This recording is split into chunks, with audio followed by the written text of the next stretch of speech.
Hello students. अभी तक हमने स्ट्रक्चर में ये समझा कि स्ट्रक्चर आखिर होता क्या है और हमारे स्ट्रक्चर के हम वेरिएबल्स को किस तरीके से समझ पाए। वेरिएबल्स में हमने ये भी समझा कि हमारे जो स्ट्रक्चर के मेंबर्स होते हैं वो वहां पर स्ट्रक्चर को डिफाइन करते टाइम इनिशियलाइज नहीं होते हैं, वो वेरिएबल के साथ होते हैं। तो ये लाइन हमने समझी तो थी हमारे इंट्रोडक्शन के पार्ट पर कि कोई मेमोरी असाइन नहीं होती है, बट हमें ये पता होना चाहिए कि फिर उन मेंबर्स को हम इनिशियलाइज किस तरीके से करेंगे। तो सबसे पहले हम आज यहाँ पर समझेंगे कि हमारे स्ट्रक्चर को हम डिक्लेयर करते हैं, फिर उसके बाद उसके वेरिएबल्स किस तरीके से डिक्लेयर करते हैं। एग्जाम्पल के तौर पे हमारा सेम एग्जाम्पल जो था स्ट्रक्चर का वो ले लेते हैं, स्ट्रक्ट एम्प्लॉय, और हमारे पास पहला था उसका मेंबर आईडी, दूसरा मेंबर था हमारे पास नेम जिसको हमने साइज 20 दी थी, तीसरा मेंबर था हमारे पास float salary.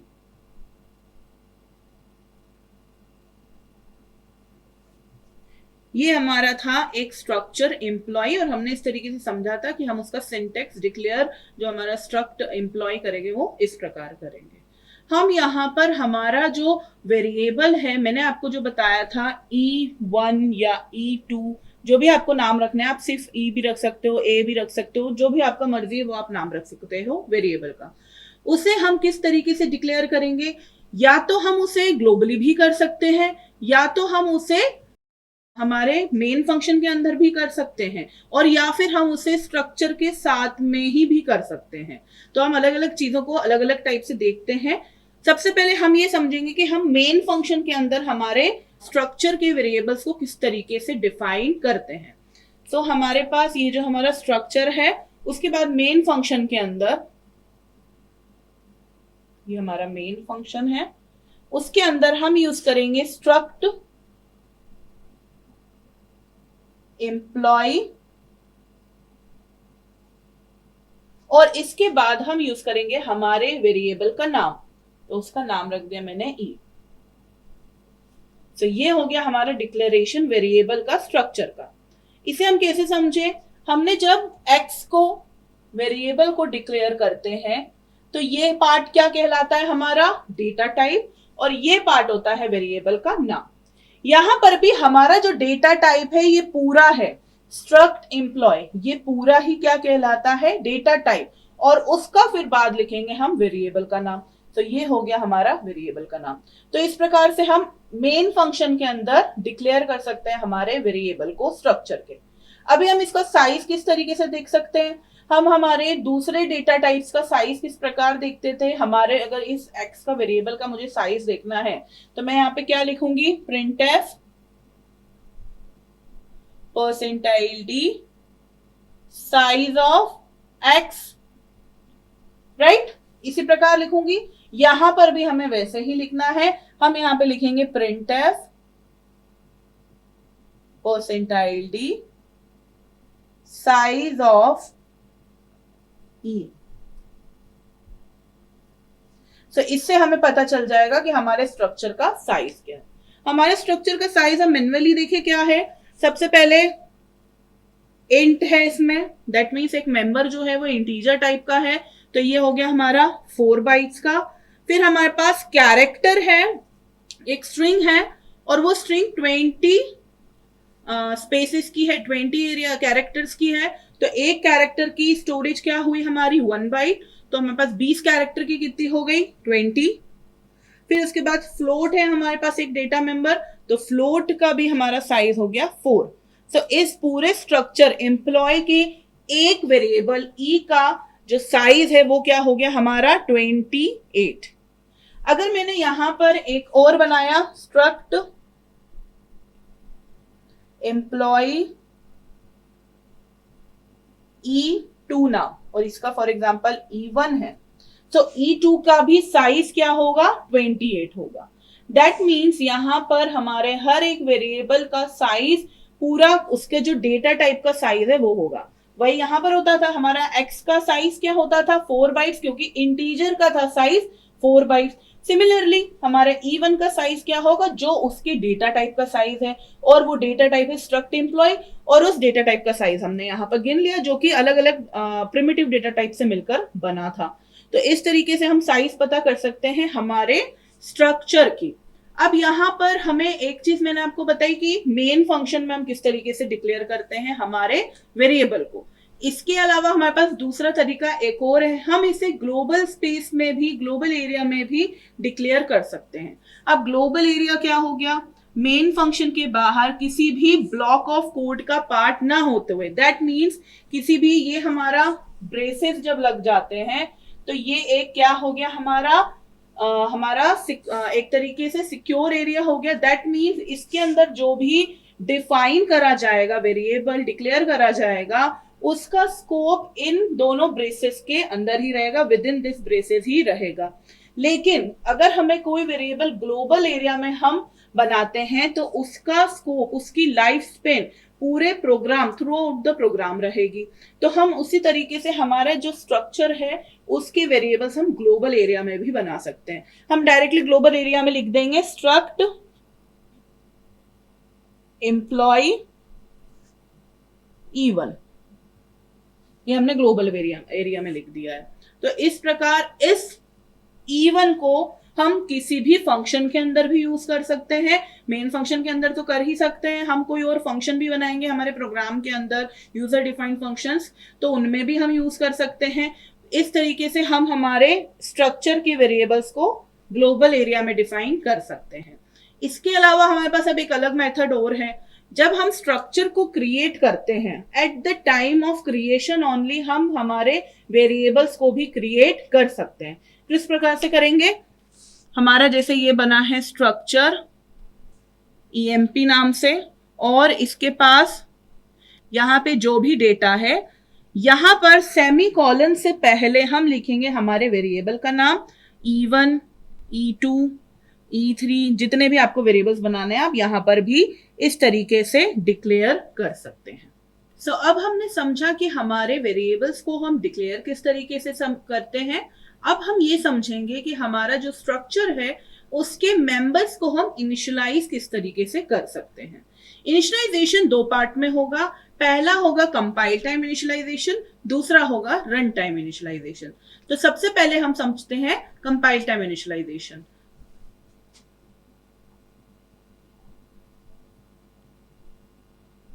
Compile time initialisation, compile time initialisation पे हम जिस तरीके से डायरेक्टली वेरिएबल्स को वैल्यूज देते थे x = 1, इस तरीके से, उसी प्रकार से हम यहाँ पर हमारे वेरिएबल को वैल्यूज देंगे और वो वैल्यूज हमारे डेटा मेंबर्स के लिए रहेंगे।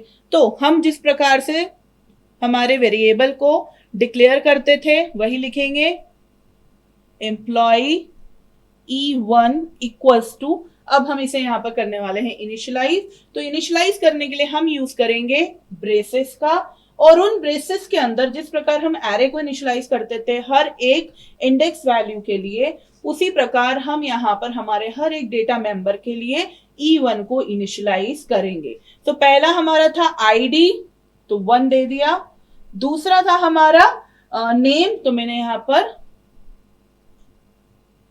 राधा दे दिया। इसमें हम कॉमा यूज नहीं करेंगे क्योंकि ये इंटीजर टाइप का है। फिर नेम जो था हमारा स्ट्रिंग था, तो इसलिए हमने यहाँ पर डबल कोट्स का यूज करा। उसके बाद हम यहाँ पे सैलरी डिफाइन करेंगे। तो हमारी वो फ्लोट टाइप की थी, तो मैंने यहाँ पे लिख दिया 9000.09। तो इस तरीके से हम हमारे कंपाइल टाइम पर हमारे वेरिएबल्स को की वैल्यूज को इनिशियलाइज कर सकते हैं उसके हर एक स्ट्रक्चर के डेटा मेंबर्स के साथ में। अगर हमें सेकेंड एम्प्लॉय का करना है तो स्ट्रक्ट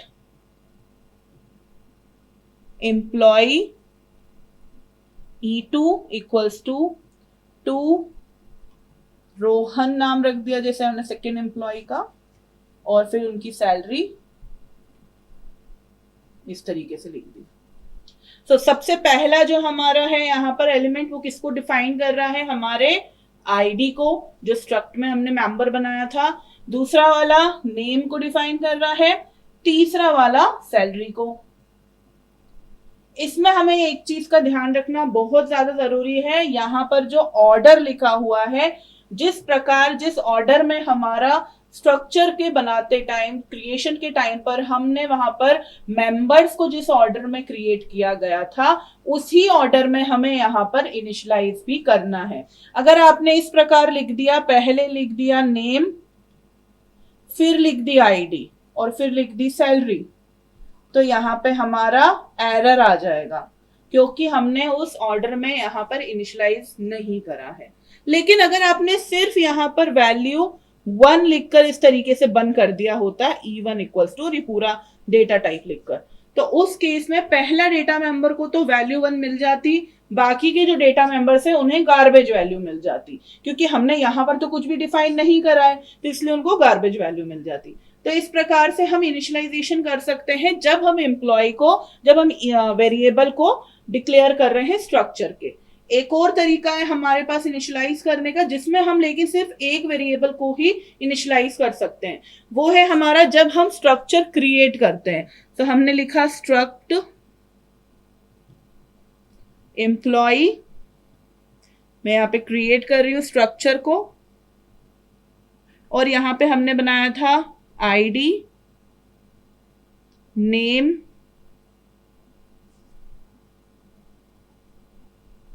फिर उसके बाद हमने बनाया था सैलरी, फ्लोट टाइप का।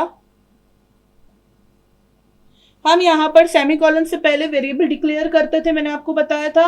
उसी प्रकार हम यहां पर जब E1 बनाएंगे इक्वल्स टू, इस प्रकार लिख सकते हैं 1, यहां पे जो भी नाम है ABC, और फिर उसके बाद सैलरी। तो इस प्रकार हम, उसके बाद सेमीकोलन लगाएंगे। इस प्रकार हम यहाँ पर वेरिएबल को डिक्लेयर करते टाइम भी, जब हम स्ट्रक्चर क्रिएट कर रहे हैं, हम वहीं पर उसे इनिशियल वैल्यूज भी दे सकते हैं, लेकिन हम ये सिर्फ एक वेरिएबल के साथ कर सकते हैं। इनिशियलाइज हम वैल्यूज को ग्लोबल एरिया में भी कर सकते हैं। जिस प्रकार हम वेरिएबल्स को डिक्लेयर ग्लोबल एरिया में कर सकते हैं, उसी प्रकार हम उन्हें ग्लोबल एरिया में इनिशियलाइज भी कर सकते हैं। अब अगर मुझे एक्सेस करना है मेरे किसी एक मेंबर को, फॉर एग्जांपल मैं इसी को लेती हूं, यहां पर अगर बात करें आईडी की, तो एम्प्लॉय 1 की आईडी हो गई 1, एम्प्लॉय नेम की आईडी हो गई का वैल्यू हो गई राधा, और एम्प्लॉय सैलरी की वैल्यू हो गई 9000। तो जो मैंने आपको बताया था स्ट्रक्चर के इंट्रोडक्शन के टाइम पर, कि जब हम डेटा टाइप जब हम बना रहे होते हैं, user defined data type structure, उसके अंदर जो हम डेटा मेंबर्स बना रहे होते हैं, उन स्ट्रक्चर मेंबर्स को हम वहां पर मेमोरी नहीं एलोकेट करते हैं। मेमोरी एलोकेट कब होती है? जब उनके वेरिएबल्स डिफाइन होते हैं और वेरिएबल्स के साथ में उन मेंबर्स को स्टोरेज मिलती है। तो जब ये आप लाइन लिखेंगे यहाँ पर, ये वाली जो लाइन है या ये वाली जो लाइन है, या आपने ये लिखी है, इन स्टेटमेंट्स को लिखने के बाद आपकी जो मेमोरी होगी उसमें एक एरिया इस तरीके से स्टोर हो जाएगा जिसका नाम होगा E1। पहला उसके अंदर रहेगी आईडी, तो E1.id, दूसरा रहेगा नेम, तो E1.name, इसी प्रकार इसी में तीसरा रहेगा एक और E1.salary। तो हम यहाँ पर जब हम वेरिएबल्स डिक्लेयर करके डिफाइन करते हैं और उसके साथ में इनिशियलाइज करते हैं, तो उस टाइम पर हमारे स्ट्रक्चर के जो मेंबर्स रहते हैं वो इनिशियलाइज होते हैं फॉर दैट वेरिएबल। E1 के लिए अभी इनिशियलाइज हुए हैं, E2 के लिए फिर इनिशियलाइज हुए हैं। इस प्रकार हर एक वेरिएबल के लिए डेटा मेंबर्स की वैल्यूज चेंज होती रहती है। इनिशियलाइजेशन हम इस प्रकार से करते हैं, और हम इसको एक्सेस किस तरीके से कर सकते हैं। फॉर एग्जाम्पल मुझे प्रिंट कराना है मेरा आईडी, तो उसके लिए मैं किस तरीके से एक्सेस करूंगी? printf %d। अब पहले वेरिएबल का नाम लिखूंगी जिस वेरिएबल के लिए इनिशियलाइज करा गया था, तो E1। उसके बाद मैं डॉट ऑपरेटर का यूज करूंगी, फिर उसके बाद मैं लिखूंगी मेरे मेंबर का नाम जो कि है आईडी, और ये यहां पर इस प्रकार। तो हमारा जो कंसोल एरिया होगा उस पे यहां पर जब हम printf ये वाला लिखेंगे तो 1 प्रिंट इस प्रकार हो जाएगा। अभी यहां पर जो हमारे वेरिएबल्स हैं इनको हम रन टाइम पे इनिशियलाइज किस तरीके से कर सकते हैं वो देखते हैं। सो अब हम देखेंगे रन टाइम इनिशियलाइजेशन हमारे स्ट्रक्चर के वेरिएबल्स का।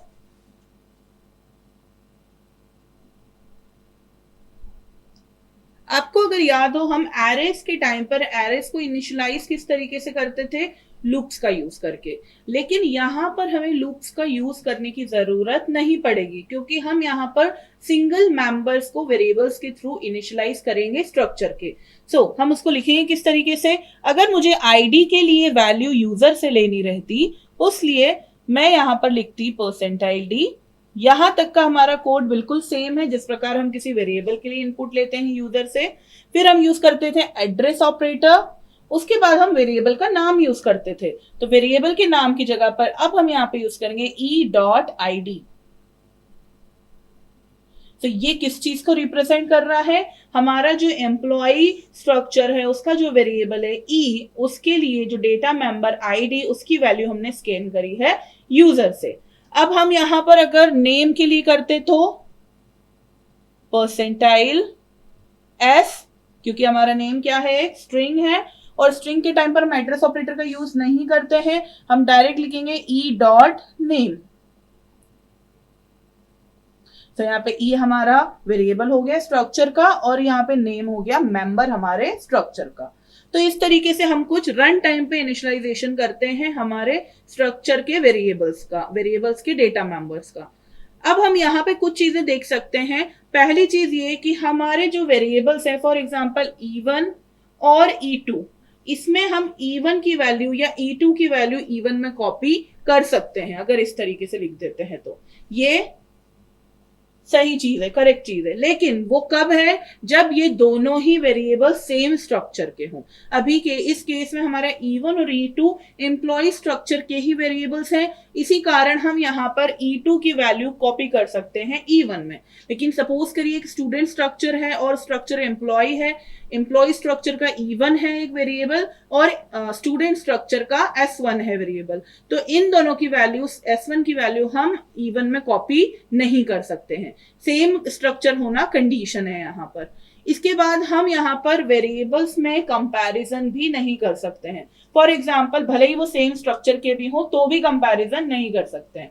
हम इस प्रकार नहीं कर सकते हैं E1 is greater than E2, हम इस प्रकार कंपैरिजन नहीं कर सकते। उसके पीछे रीजन क्या है, क्योंकि जो हमारा E1 है और E2 है, इन दोनों की वैल्यूज हमेशा सिमिलर ही रहेंगी, क्योंकि E1 का भी साइज सेम है, E2 का भी साइज सेम है। यहाँ पे जो हमारे वेरिएबल्स हैं उनमें हम कंपैरिजन नहीं कर सकते हैं। लेकिन हम हमारे मेंबर्स में कंपैरिजन कर सकते हैं। हम इस प्रकार लिख सकते हैं, if E1 dot salary greater than E2 dot salary. यहाँ पर हमने क्या करा है, दोनों की सैलरीज का कंपैरिजन किया है। तो हमने यहाँ पर ये समझा कि हम मेंबर्स के बीच में कंपैरिजन कर सकते हैं। चलिए अब इन सभी चीजों को हम प्रैक्टिकली करके देखते हैं सी कंपाइलर पर।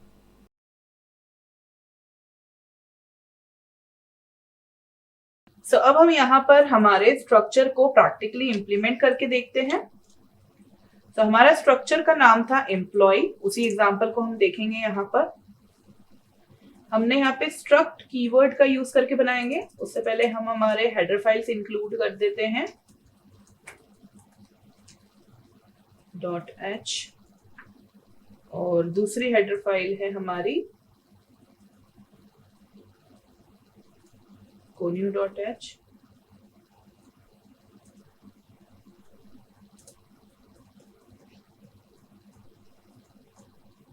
अब हम यहाँ पे हमारा स्ट्रक्चर बना रहे हैं। तो स्ट्रक्ट कीवर्ड, उसके बाद हमारे स्ट्रक्चर का नाम एम्प्लॉय, फिर यहाँ पर अब हम ब्रेसेस के अंदर हमारे मेंबर्स डिफाइन करेंगे। पहला मेंबर था आईडी, दूसरा मेंबर था हमारे पास स्ट्रिंग था नेम, तीसरा मेंबर था फ्लोट का सैलरी। यहाँ पर हमारा एम्प्लॉय स्ट्रक्चर क्रिएट हो गया है। मेन फंक्शन बनाते हैं हम।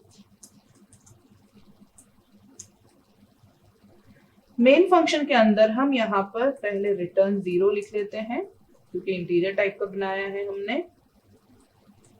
अब यहाँ पर मैंने जिस तरीके से मेरे स्ट्रक्चर को क्रिएट किया है, अब मुझे यहाँ पर मेरा वेरिएबल क्रिएट करना है। सो मेरे डेटा टाइप का नाम जो कि है स्ट्रक्ट एम्प्लॉय और फिर वेरिएबल का नाम E1। तो इस प्रकार से मैं यहाँ पर मेरा वेरिएबल क्रिएट कर सकती हूँ। कंपाइल कर देख लेते हैं हम, नो एरर। अभी रन करने पर हमें कुछ दिखेगा नहीं, उसके पीछे रीजन ये है कि हमने कुछ प्रिंट भी नहीं कराया है। अब हम यहां पर ये देखते हैं कि क्या हम इसे हमारे स्ट्रक्चर की क्रिएशन के टाइम पर भी बना सकते थे। तो E1 यहां लिख दिया, अगेन कंपाइल करा, no errors, that mean syntactically हम बना सकते हैं। फिर उसके बाद हमें ये देखना था कि हम इसे ग्लोबल एरिया में बना सकते हैं, तो हम एक दूसरा वेरिएबल बना के देख लेते हैं। ऑफ कोर्स हमें स्ट्रक्चर क्रिएशन के बाद बनाना है वेरिएबल को, उससे पहले बनाएंगे तो हमें एरर शो कर देगा हमारा कंपाइलर कि वो जानता ही नहीं है कि एम्प्लॉय आके चीज है क्या। E2, अभी मैं इसको कंपाइल करा, नो एरर। तो सिंटैक्टिकली हम इसे ग्लोबल एरिया में भी डिक्लेयर कर सकते हैं। अब हमें समझना था इसका इनिशियलाइजेशन। तो सबसे पहले कंपाइल टाइम इनिशियलाइजेशन हमने कुछ इस प्रकार किया था, 1, फिर हमने नेम की वैल्यू दी थी और फिर हमने सैलरी की वैल्यू दी थी। तो इसको कंपाइल करते हैं हम, 1 वार्निंग, और वो वार्निंग ये है कि जो E1 की वैल्यू आपने असाइन करी उसे अभी तक यूज नहीं करी है, लेकिन सिंटैक्टिकली सब कुछ सही है। ये वार्निंग भी चली जाएगी जब हम यहाँ पर इसे एक्सेस करने का जो हमारा तरीका था वो यूज कर लेते हैं, printf। सबसे पहले E1 ID equals to %ID, new line, यहां पर हमने E1 डॉट ID प्रिंट कराया है। तब इसको कंपाइल करा हमने, अब वो वार्निंग भी चली गई क्योंकि हमने जो हमारा एम्प्लॉय की E1 वेरिएबल की जो वैल्यूज है वो हमने यूज कर ली। और इसे हम रन करेंगे,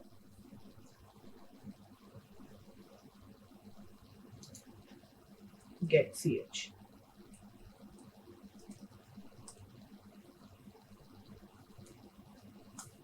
अब इसे हमने फिर से कंपाइल करा, रन करा, तो यहाँ पर हमारा ID की वैल्यू 1 लिखी आ गई। इसी प्रकार से हम यहाँ पर हमारे जो हमारे दूसरे डेटा मेंबर्स हैं उनकी वैल्यूज भी प्रिंट करा सकते हैं। नेम की वैल्यू प्रिंट कराएंगे, printf E1 name equals to %S, new line. आपको अगर याद हो तो printf हमें बाय डिफॉल्ट न्यू लाइन नहीं देता है, स्ट्रिंग्स के टाइम पर हमने ये पढ़ा है। इसके बाद हम यहाँ पर दूसरा जो है हमारा प्रिंट लास्ट मेंबर है जो कि है E1 salary equals to %F, और हमने यहाँ पर हमारी E1 डॉट सैलरी प्रिंट करा दी है।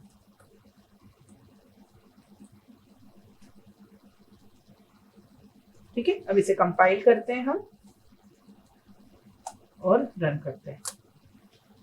तो आप देख पा रहे हो हमने क्लियर स्क्रीन फंक्शन नहीं लगाया, इसलिए एम्प्लॉय आईडी हमारा पुराना आउटपुट शो हो रहा है। बाकी हमारा जो अभी का आउटपुट है वो एम्प्लॉय आईडी 1 राधा और हमारी 90,000 सैलरी यहाँ पर प्रिंट हो गई है। हम यहाँ पर अगर क्लियर स्क्रीन फंक्शन लगा देंगे तो वो प्रॉब्लम भी हमारी खत्म हो जाएगी। तो CLR SCR, ठीक है। अभी मैंने यहाँ पे देखा कि हमने इसे कंपाइल टाइम इनिशियलाइजेशन करा है, हम इसे यहां पर भी इनिशियलाइज कर सकते थे जब हमने एम्प्लॉय स्ट्रक्चर बनाया था, E1 इक्वल्स टू 1, राधा